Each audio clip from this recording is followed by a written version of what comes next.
opposition to police presence inside public schools after reports of elementary-age children being placed in handcuffs or restraints. USA Today report points to more than 2,600 arrests of elementary school students in the last 20 years. BNC's Jamise Price spoke to child advocates who say police need more training on how to handle kids.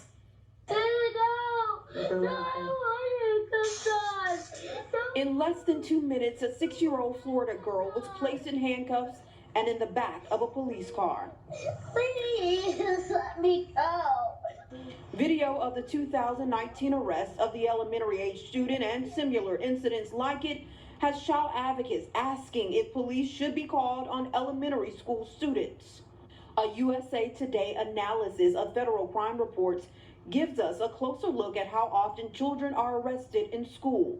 Data shows more than 2,600 arrests in schools involving kids ages 5 to 9 between 2000 and 2019. They got my son inside of his school in handcuffs. Across the country, parents like the Pryors are dealing with the impacts of their child being placed in handcuffs. Brandon and Samantha Pryor's 7-year-old son was handcuffed and detained by Denver police officers after an altercation with his classmate. The Pryors shared their story on Amplified with Aisha Mills. There is no justification to have a line of multiple cop cars. A police presence inside of an elementary school is completely unnecessary. Kids are supposed to be allowed to make mistakes in a school setting and be corrected in a loving and caring and nurturing manner without being criminalized. Kristen Henning has represented children accused of delinquency for the last 26 years and says police officers often engage with children with force.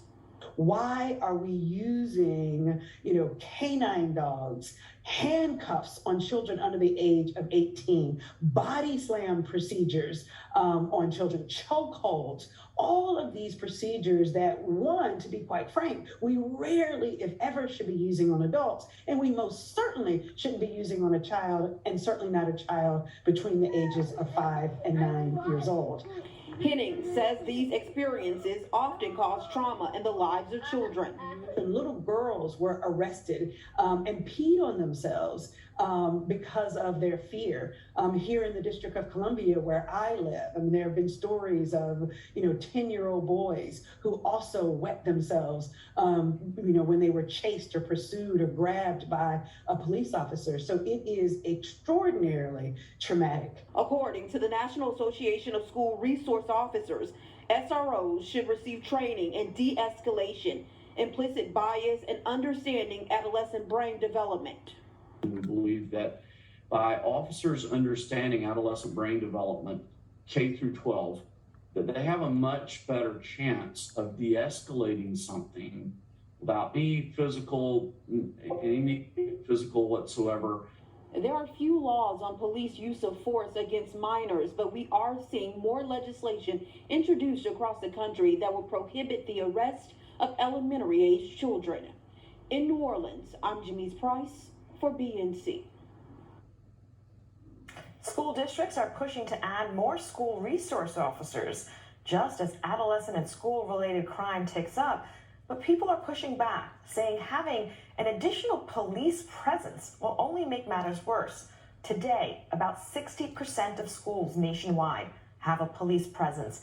And for little black and brown kids, it doesn't end so well.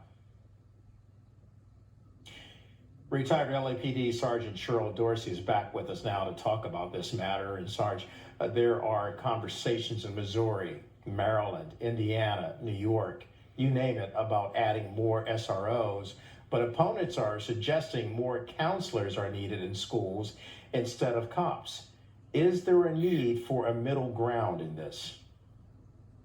Well, I think we can have a happy medium. I think that there are some instances when you do need a school resource officer. You do need that authority presence on campus, but it's got to be the right school resource officer. You can't have officers who I like to refer to as big game hunters, the elephant hunters, on a school campus, particularly an elementary school campus. And when you have a police officer who doesn't have the right skill set or temperament, when they've demonstrated who they are, believe them, and then hold them accountable. Without accountability, it doesn't matter if it's the streets, if it's your home when they respond to a call for service, or if it's a school where we send our children every day to be dealt with and to learn. If officers are acting in a way that's contrary to their training and police policy and they're not held accountable, then we're going to continue to see our children adultified. We're going to see our children body slammed, pepper sprayed, and maybe in some instances tasered, like we've seen in the past.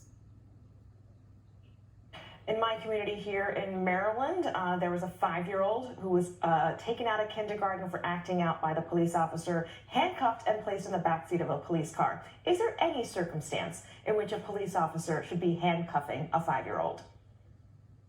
I wouldn't say that there isn't ever a circumstance. I couldn't think of one offhand. I mean, you want to have that tool available should you need it, but a fully grown, developed adult can't handle a 5-year-old? Are you kidding me? Again, and we have officers who are able to articulate to some extent why they thought that that was reasonable. I don't know if this 5-year-old scared the bejesus out of this police officer, like we hear them say every time they use unnecessary force on one of us. But certainly handcuffing a 5-year-old just routinely, regularly for being disruptive in class is unacceptable. And again, absent accountability, these officers will live to offend again.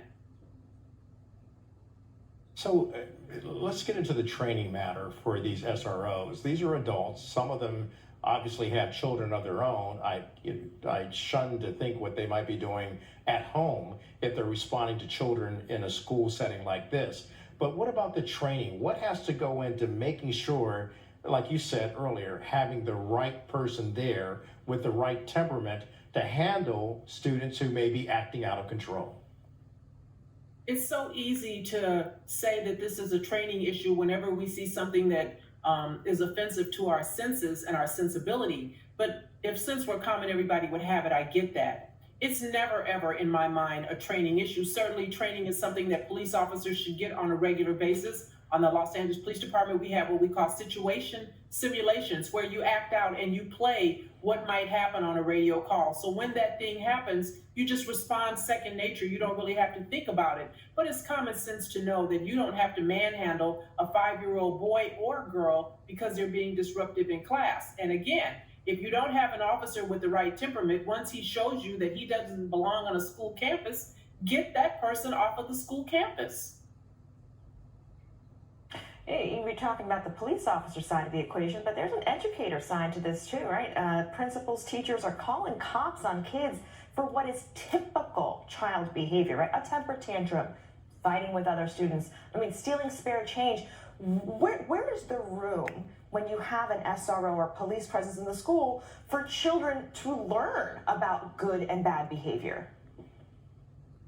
I certainly believe that some of these episodes can be a teaching, a learning moment for these children. And so again, this is a conversation that the parents should be having with these administrators. Listen, I'm a mother of 4 sons, and I was hyper vigilant with my boys. I was very sensitive to what was mostly white female administrators dealing with my sons. And I was always on campus. And if a teacher ever told my son that they're going to call their mother, they would say, please and thank you, because they knew when I came, everything was going to be all right. Well, that really, I think that underscores exactly what we're talking about here. The parents have to be engaged as well. But there are some parents who come into the equation and they're not actually acting in control of their senses either. So it's a dialogue that has to be had with the entire community of the school, don't you think? I do, and I think when there's a first sign of trouble, when you see a red flag, I think you should nip it in the bud, whether you're a parent who has a child coming home and telling you that maybe a teacher is being a little too aggressive with them, or if you have a teacher, listen, we all know our children and we know what they're likely to do and not likely to do absent our presence. And so we should be willing to admit as parents that maybe our kids might have some culpability as well, and there should be some accountability and a repercussion at home if you're at school being disruptive and misbehaving, because your job is to go there and learn. Discussion well worth having. Retired LAPD Sergeant Cheryl Dorsey, thank you for joining us and weighing in.